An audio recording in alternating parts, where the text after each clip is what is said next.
time we gonna break for quarter to 12? 4 o'clock. Now, I'm timing myself.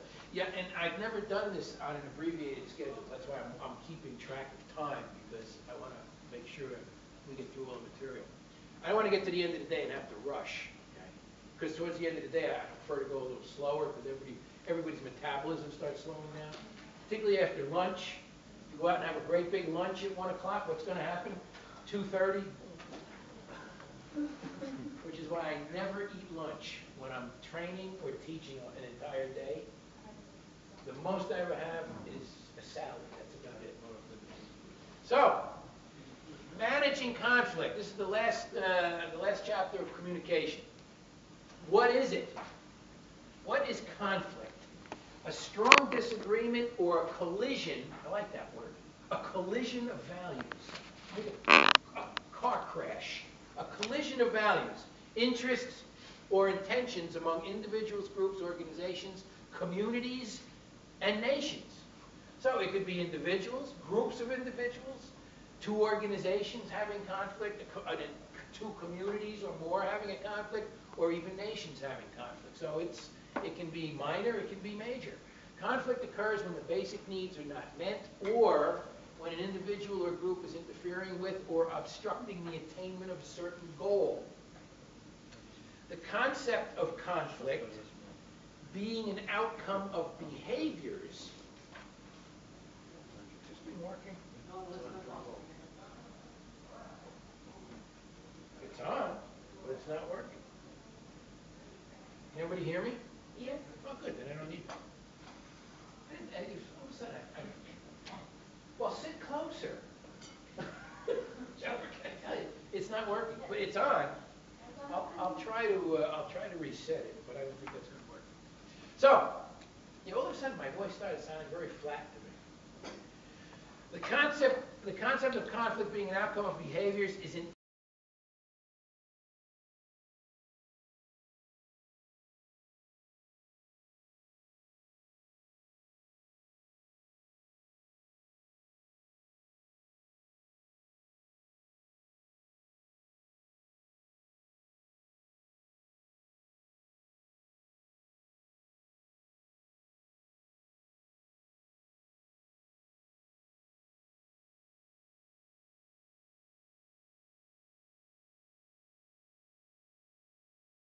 How's that? Yeah, okay, you better. can go back to your seat now. You ever wonder why there's always 1 or 2 people in class that always want to sit in the last row? No, it's my neck. Oh, is that why? Oh, okay. See, I always used to sit in the front row. I like being right up front when I used to go to every master's course. When I did my master's in human resource management, I always sat in the front row. I want to be right up there. Okay. Because of your son. Yeah, that's true. What? It's because of your eyesight. Yeah, maybe. That has something to do with it. Yeah, I think that was probably one of my things. I don't like being distracted. Okay. And plus I like to get cozy with the teacher. Good way. You know, they tend to favor you if you sit in front. So that's true, by the way. So, some different views of conflict. There's a traditional view, a human relations view, and something called an interactionist view, which is also referred to as the modern view of conflict. Modern. So, a traditional view of conflict is the assumption that all conflict is bad. This is traditional. If you have a conflict with someone, it's negative. It's going to have a bad outcome. It is used to describe violence and destruction. Now, the human relations view of conflict is it is a natural occurrence in all groups and organizations. Conflict is inevitable and it can be a benefit. Okay? And the modern view is conflict is not only a positive force in a group, but it is also necessary for a group to perform effectively. And you may agree or you may disagree with that. So if you have a work group, what they're saying, if you have a group of employees working together on a project, for example, the modern view is that there should be conflict between some of the employees because that is actually a positive force Why would that be positive? Because there is communication. No? Yeah, it does definitely increase communication. What else? Both thinking and positive. Correctiveness. Yeah, you guys kind of said the same thing. Correctiveness for. Yeah, you can correct each other's behaviors or errors, but yeah, sometimes if you think about it, when you think of creativity and innovation, what drives it? Sometimes the pursuit of better process. So in other words, so when you have conflict, it means you're not settling for standard process, you want process improvement. And process improvements frequently comes from conflict. Okay? That's more of the modern view, right? Everybody understand that? So in the olden days, when I was growing up, the olden days, yeah, when we thought of conflict, the traditional view was it was bad, negative. Today, that's kind of changing. Conflict actually can have positive effects on outcomes, all right? Some sources. Sources of conflict in organizations. Okay. You have limited resources. Do I have things here? Yes. Limited resources, goals and priorities, poorly defined expectations, change, and human drives for success. So, what are limited resources? If you think of an organization and you think of the resource, and we hear that word a lot. So, confrontation over resources that are scarce or dwindling, Does anybody know what does dwindling mean? Dwindling. Going back and forth. No, and it's not that I think you need to sit here explaining vocabulary, but sometimes when I'm doing, and this is taken right from your materials, it's not a word I think is common in this end of the world. So that's why I ask. If I ask you that, I want to make sure you understand what the word dwindling means. Dwindling means it's being reduced. It's like if you have a bottle of water, okay, and it has a pinhole in the bottom. What's happening? The water is dwindling out of the bottle. It's getting lesser and lesser. So dwindling resources are the same thing. Resources that are being reduced, evaporating. Now, so when we hear the word, I'll draw a line here. I hate wasting paper. If I could spell it. So we see the word resources. There's actually four. Think of work. You're at work. You're a manager. You get a project to do. Here's a new project. You have 1 month to complete this project, and the manager says to the department head, I can't get this done unless I have the necessary resources. What are the four resources? Give me one. People. Manpower. People. Manpower. Yes, very good. People. That's a resource. What Money, else? money, time. Money, but what do we call money? Financial. Think of it from the finance side. Budget. Budget. Yeah, the dirty B word. Do we have any finance people in here? Where? No? Oh, he's having a smoke. Yeah, that figures. That figures. That's where the finance people would be. Oh, he's out having a smoke. Budget. That's why we call, I can say it now that they're out having a smoke. That's why we call financial people the people we love to hate. Because they control our budgets in our departments. What's another one? People, Time. budget. Time. This one. Time. That's that time. Material? Material, yeah, very good. And if you think of material in a broad sense, you're right. We refer to it as assets. Assets. So material can be computers, desks, chairs, space. Okay, all of those are physical assets. Very good. And there's one more. Skills. Now, the last one's a little tougher. Time? No, it's not time. It really is. It's not really it's not considered a resource. Well, it can be, but that's not the other one. There is one more. Know-how. Think of. How can I give you the tip?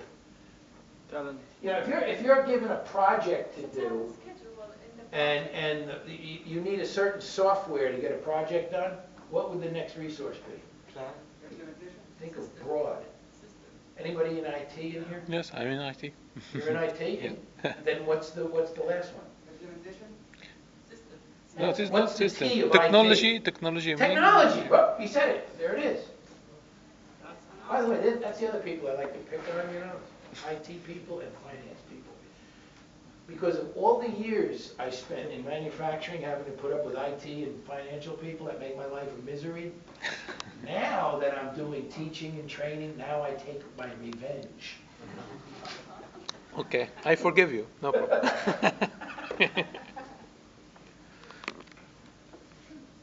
So, when we think of the word resources, please remember this. Not that you need it for your exam, but you will need this in every course you take. You're going to see that word come up. Resources.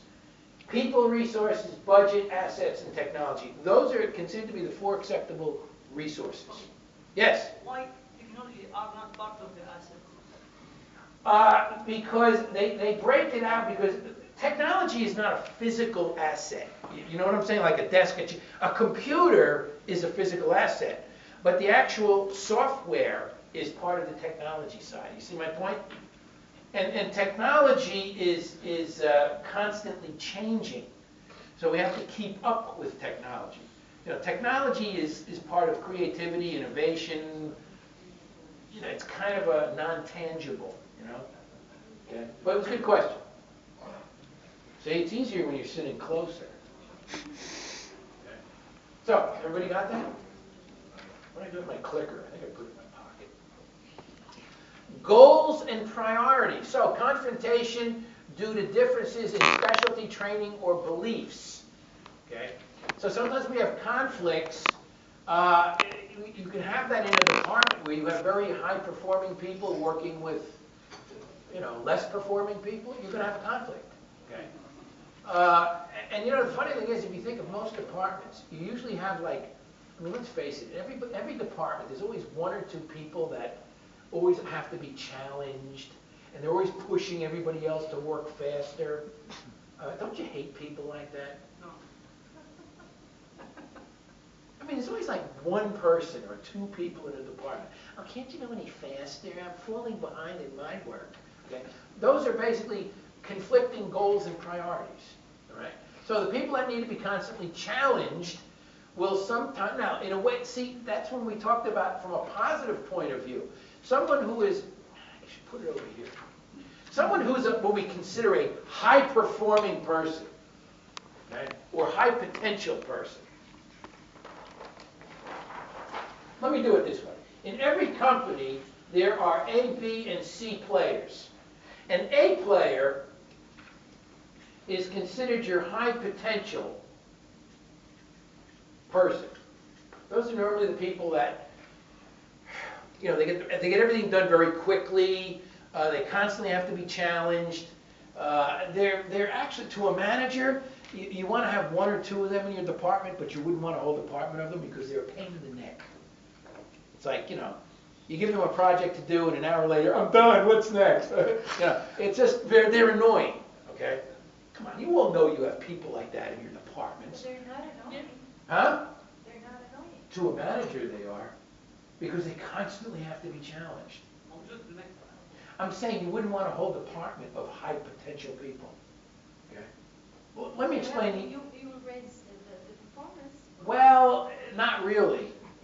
Let me put it this way. The B-level people are your kind of steady people in the department. The people that are looking to get ahead, looking for promotion, working hard, want to be developed, okay?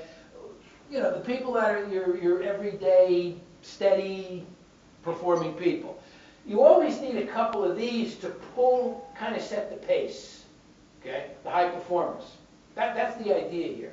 And then the C people are primarily, how would I want to describe them? You know, just let me do my job. I'm not interested in promotion. I'm not interested in getting ahead. I don't want to be in the managerial career ladder. I know my job, just let me come in, do my job, and leave me alone. I don't want more responsibility. I don't want, because with responsibilities, there's more headaches. Okay? Sometimes we find people like in the engineering fields like that. You know, they just want to come in, do their job, and go home. All right? We call them C players. B players are basically people that come in every day, they want to get ahead, they want promotional opportunity, they want to be developed, and so on. And then your A people are the people that need challenge. Okay? We have to come up with work that exceeds everybody else in the department in order to keep them challenged. Okay? They are under your supervision, all. Yeah, all of these are under one manager. So the point being, most managers don't want all A players because it would drive the manager crazy. They can't keep them busy enough. Okay? Does that make sense? I know what you're saying. You say, well, wouldn't you want all high potential people, high performing people? Probably not. You want more of these.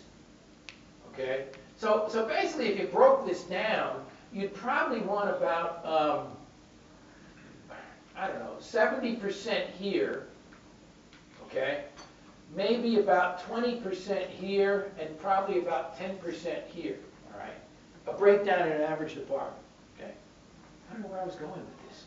So primarily, these people have a tendency, you know, the reason it's good to have at least several of these in a department, they kind of set the goals and the priorities that these people have to kind of keep working toward, all right?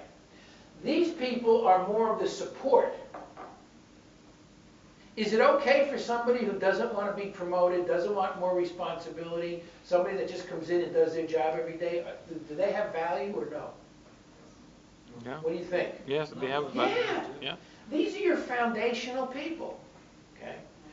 These are the people that are probably the most common, all right? They come in, they do their work, they know their job, they want to get ahead, and so on and so on. And these people are kind of setting the pace. So these people pull these people along, and the C-level people basically provide the support for the whole function.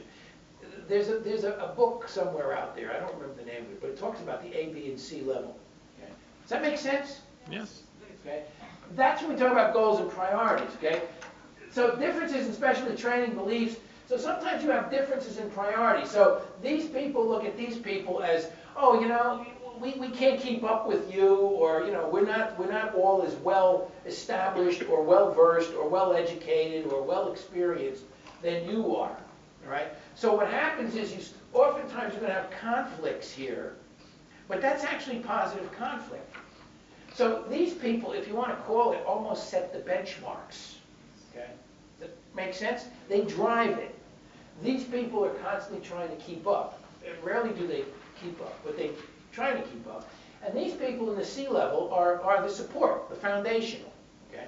There's nothing wrong with being a C player, by the way.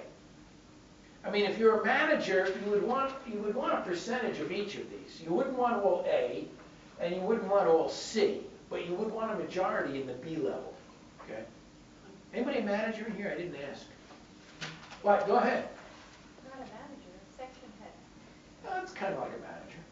Yeah. What about, is there a D level? Well, yeah. Actually, there is. What do we do with D level people? These terrible Well, actually, people. some of them, they're Terrible maker. Let's say one or two. Troublemaker. I only have three, so. Yeah. Well, usually the D level people, you may want to try to pull them up, Yeah.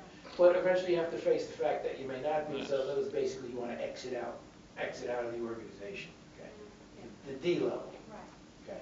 So That's exactly. what I've done. Yeah. Well, obviously you have. So, but I mean, I understand what you're saying. Well, I'd like to have all high-performing people. Well, not really. They know that, I don't know if they're considered as an example that I have. Maybe not. They're bringing everybody up, you know, everybody's focusing on them, Yes. but they're not annoying at all. Well, yeah, but you talk to other managers. I mean, the high potential people are a critical component. Those are usually the people that go into your succession plan for your future leaders and so on.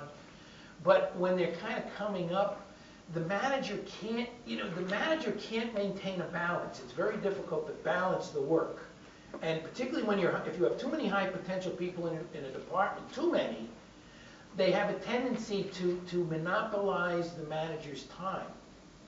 More so than less performing employees. Because the manager has a difficult time keeping up with them. They may actually have more higher potential than the manager themselves. Okay? So you want a couple of them in there that, like I said, kind of, it's like a horse race. You put your fast horses out front, one or two, and then they set the pace for the rest of the group. And it's the same thing in the department. Okay? That kind of makes sense? If you had a big department, you don't have a big department, well then it's not a bad size. So, but goals and priorities, basically, you will have conflict between your higher performing people and your less performing because of the difference in pace. Okay? But that's actually positive, because when you have very high performing up here, it pulls everybody along. That was the point I was trying to make. Okay? I think I made that point. So, poorly defined expectations is when you have differences in responsibilities between job descriptions and actual job expectations. This is a big one, okay, in conflict. What does that mean? A difference in responsibility versus job description and actual job expectation. How many times have you heard the employee say these words? That's not part of my job description, okay? How many times? Anybody ever hear that? No? He says no. Oh, you're self-employed, right? Yes, I know, yes. You're But self-employed? I was a banker. Oh, okay. No, sometimes I say this. You say it. Yeah. So in other words, the manager is asking you to do things that are really beyond the job description that you were originally provided for your position. Okay? Is that going to cause conflict? Yeah. Because you say, well, look, I'm meeting all the expectations of my job as they are written down. If you want me to exceed that, then I should be either getting more money, or I should be getting a higher position, or something else. And that's a conflict. And that's a big conflict, which is why we always tell companies, if I look at this group right now, how many people here can honestly say that they're doing the exact same job functions they did a year ago? Anybody? No. Why is that? It's keep changing. Yeah, exactly. It keeps changing because it's something that I have coined the word, by the way, job drift. Because your job is continually changing. Therefore, the day-to-day activities, the responsibilities, the duties, the tasks also change. So if you have a company that does not update job descriptions on a regular basis, what you're doing today versus 3 years ago when your job description was written, it doesn't even look the same. That's a big source of conflict. Okay? So a poorly defined expectations, which is why most companies should be updating job descriptions on a minimum every 2 years. Minimum. Because everybody's job changes. And the more globalized we become, the more volatile the economy becomes, the more our jobs are going to be changing because the demands change. Okay. Does that make sense? Okay. Poorly defined expectations. I'm going to go somewhere else with that. Oh, I know where I was going to go with that. That was frequent when I was in HR, before not that I'm not in HR, but I'm not working in a formal HR role anymore. Now I just train. But when I was in HR, it was very common for employees to come in and say, well, my manager asked me to do this, and that's not part of my job description, okay? I mean, I can't even relate how many times employees would come in, which is why when I used to write job descriptions, and you put down what we call the essential functions of the job, you need to do this, and this, okay? Maybe you have 10 things. The last thing you should have on every job description, the last thing. Huh? Well, kind of, but Manager, company. That you hire a boss or something might ask you to do further tasks. In case of that, you're supposed to. very easy phrase. This will cover this. The last bullet point on a job description. Other duties as assigned. Yeah, That's it. So an employee would come in and say, that's not on my job description. I'd say, oh, wait a minute, look at number 10. What does it say? Other duties as assigned. That means if your manager tells you to stand on your head and spit nickels all day, that's what you're going to do. That's your job. Okay? It's kind of a catch-all. So, poorly defined expectations will create conflict. Okay? Change can drive anxiety, uncertainty, and stress. Now, most employees love change, right? Right? No, they hate it. No, they don't like it. See, I set you up on that. You thought, oh, right? No, they don't. Employees hate change. Why? You are pushing him from his comfort zone. Exactly. That's exactly right. You're moving an employee out of their comfort zone because employees develop a comfort zone over a period of time or a period of years. They become very routine in their day-to-day activity. They don't like change because now they're out of that comfort zone. And they might have to learn something new. They might have to learn new skills. They might have to become more educated, whatever the case may be. Maybe get certified. All right? You move them out of their comfort zones. Exactly right. Does that cause conflict? Big time. But can organizations survive by not changing? No. How many people here have been involved in any kind of a change initiative, minor or major, in the last 2 years? Yeah. I mean, pretty much everybody. You have to change.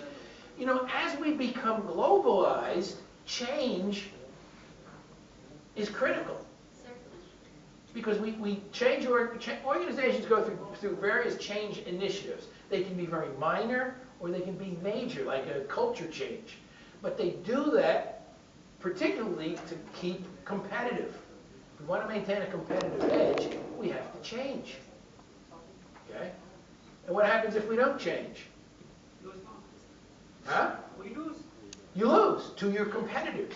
You will be forced to change. Yeah. I'll give you one company. Pick one company that didn't change.